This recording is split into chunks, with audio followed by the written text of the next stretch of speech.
అసలు మూషికము గణేశుని వాహనం ఎలా అయింది?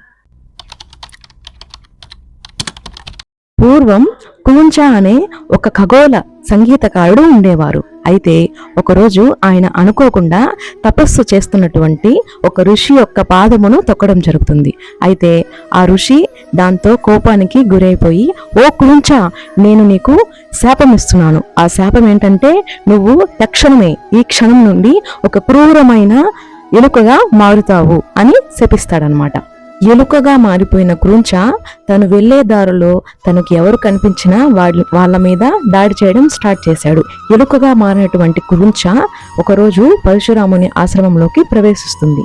అక్కడ ఉన్నటువంటి అన్నింటినీ ధ్వంసం చేయడం, పాడు చేయడం మొదలు పెడుతుందన్నమాట. దాంతో అక్కడ ఉన్నటువంటి ఋషులందరూ భయభ్రాంతులకు గురయ్యి గణేశుణ్ణి ప్రార్థించడం స్టార్ట్ చేస్తారు. అప్పుడు గణేశుడు అక్కడ ప్రత్యక్షమవుతారు.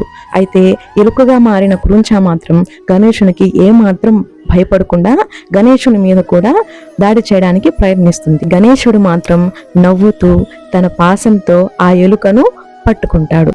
అప్పుడు ఆ ఎలుక, ఓ ప్రభు, నన్ను క్షమించండి, నేను చాలా తప్పులు చేశాను నా అజ్ఞానంతో.